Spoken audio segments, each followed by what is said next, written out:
Hey, what's up guys, OSJ here with a comparison for this week, and today I've chosen the awesome Midnight Resistance. Released in 1989 by Atari ST, this rotation control run and gun took the arcade scene by the scruff of the neck and had us all queuing to play it. The cabinet had a pretty funky control method which used the rotation controls that we have become accustomed to in games like Ikari Warriors, but this was on a side-scrolling platform shooter. The game also has iconic music that you used to hear around the arcades when you were in. It was only ported to 6 home systems, and today we are going to see them alongside the original arcade to decide which is best.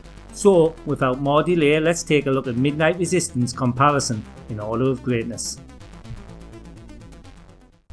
Kicking us off in 6th place, or as I like to call it, the biggest loser place, is the Amstrad. Oh my, where do I start with this? Well, it's a specky port, but it's not only a specky port, it's a specky port done really badly. The characters look nothing like the original arcade, there's no music beyond the intro, and the sound effects are really scarce too, unless there's an explosion. But that's not what really kills this game. I mean, yeah, that's bad, but it all gets worse when you try to move. The rotation of the main character is so slow you have to sort of memorise the enemy spawns and anticipate where they are going to be, so you have time to rotate your gun. On top of that, it has some of the worst scrolling I've ever seen, even on a system that's often dogged by bad scrolling. This is woeful.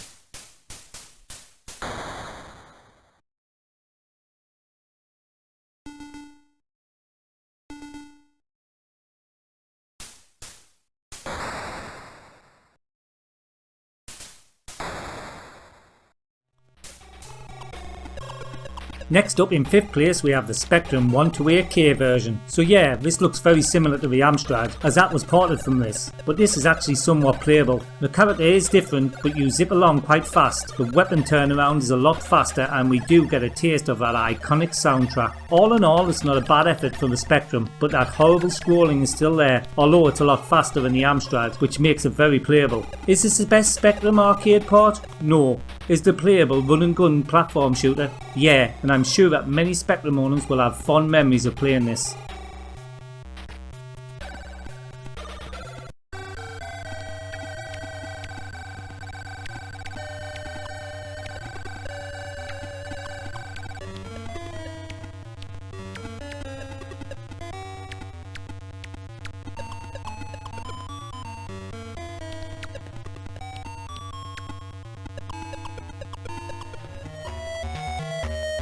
Atari ST version is in 4th position.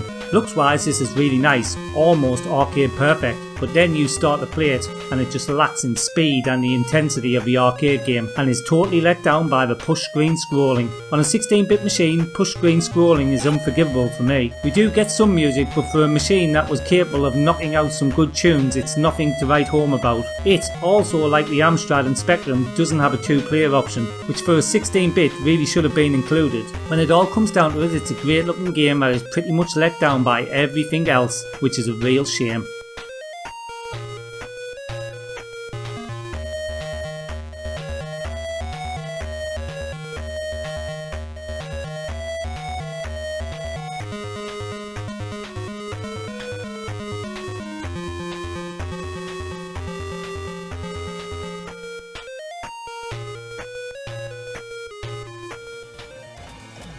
In 3rd place I put the Sega Mega Drive. So the top 3 were really hard for me as they're all good games, but for me the Mega Drive version is just a bit too fast, and even though it looks and sounds great, I don't get that Midnight Resistance feel that I get with the next 2. It has a few different control types and I've tried them all, and also has a button for jump, which is a welcome thing after playing the last 3 games, but as I've said, it's all a bit too generic platform run and gun for me, and doesn't do nothing different from the likes of Contra Hard Corps etc. The controls are a little bit fiddly in this version for me too, even with the extra buttons, and apart from some super funky music, doesn't add nothing new to the port. That being said, if I played this back to back with the arcade back in the day, I'd have been content, but not blown away.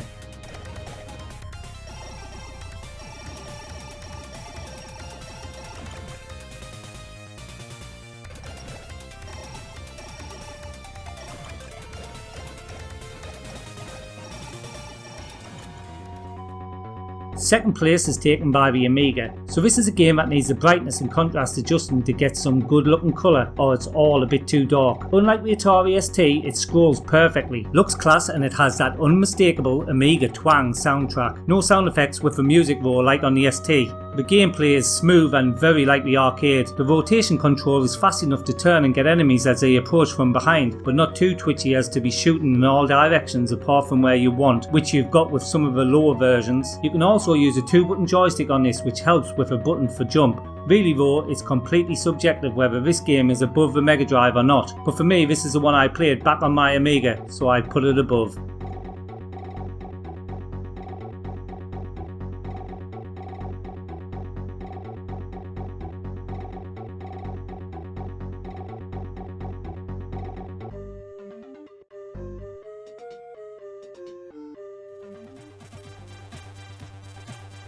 Okay, so now in first place is the Commodore 64. It's not very often that one of the 8-bits trounces the 16-bits, but in this version of Midnight Resistance I'd say it well and truly did. The thing that makes this better is the full package experience, because has it got better graphics than the Atari, Amiga and Mega Drive? No. Does it have a 2-player option? Again, no. So why is it top, I hear you say? And my answer to that is that the gameplay on this game is far better than anything else on the list. The whole game just flows and feels like Midnight Resistance, and I actually think that Sid tune is better than the iconic arcade soundtrack. If you haven't played Midnight Resistance on the C64, then you're missing out, so go check it out now and I'm sure that you will see why I put it top.